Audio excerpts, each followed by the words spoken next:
विजयनगरा की एक खूबसूरत सुबह को अचानक किसी की बुरी नजर लग गई।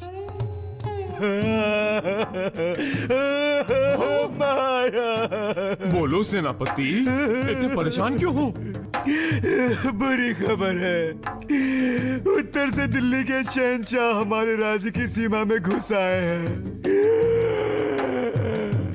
वो भी 20,000 सैनिकों के साथ। जब मेरी फौज में ही दम नहीं तो मैं उनसे क्या मुकाबला करूंगा? मैं अपना राज्य खो दूंगा। ऐसा कुछ नहीं होगा महाराज। मैं जाकर शहंशाह से बात करता हूँ। हो सकता है बात करने से सब ठीक हो जाए। आप इसे कैसे भेज सकते हैं? यही तो इस सब के लिए जिम्मेदार है। मैं तो कहता हूँ कि राज्य की सेना को कमजोर बनाने के षड्यंत्र के लिए इसे खत्म कर दिया जाए। खामोश राजगुरु, जब देखो शिकायत करते रहते हो। इन पर ध्यान मत दो। रुक जाओ, मैं तुम्हें छोड़ूंगा नहीं।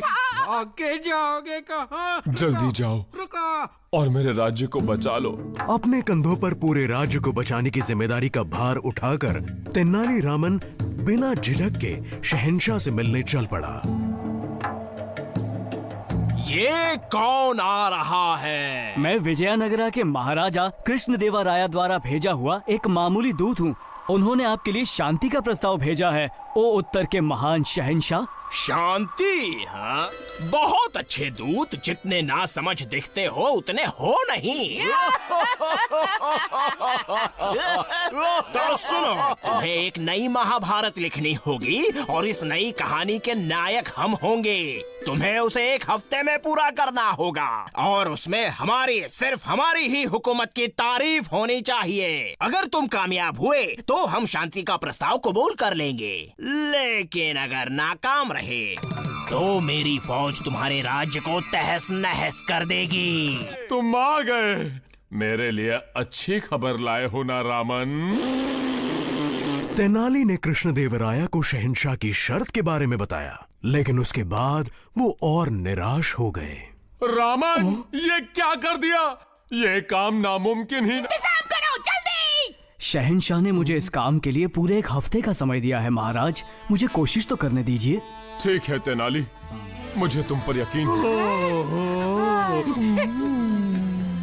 लेकिन याद रहे, इस पूरे राज्य का भविष्य अब सिर्फ तुम्हारे हाथ में है। मैं आपको निराश नहीं करूंगा।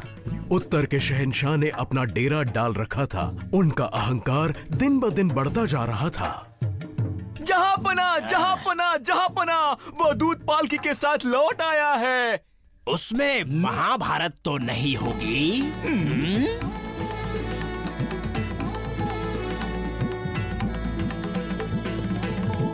शहंशाह आला, मेहनत मशक्कत करने के बाद मैं उस महान गाथा को लिख पाया। बेशक ये वाली लिखी गई है आप पर। पूछो। मैंने आपको कहानी में एक धर्म राजा बताया है जो सिर्फ न्याय करता है। धर्मराज, क्या बात है। मैंने मलिका यानी आपकी पत्नी को बताया है द्रौपदी। बहुत अच्छे। लेकिन इस कथा में द्रौपदी के 5 पति थे। तेनाली की बातें शहंशाह को शूल की तरह चुभी और वो दंग रह गए। बस एक बुत की तरह बैठे रहे और उनके दरबार में हाहाकार मच गया। खामोश! मेरा हाथ नजर नहीं आ रहा।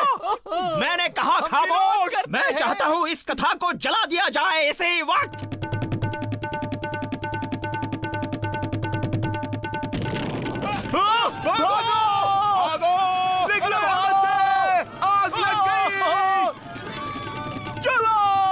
शहंशाह का अहंकार जलकर राख हो गया और वो शर्म से भाग निकले और तेनालीरामन भी महल लौट पड़े ताकि आराम कर सके।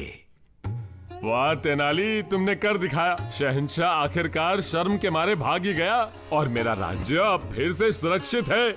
और उसकी वजह है सिर्फ और सिर्फ कुछ खाली पन्ने।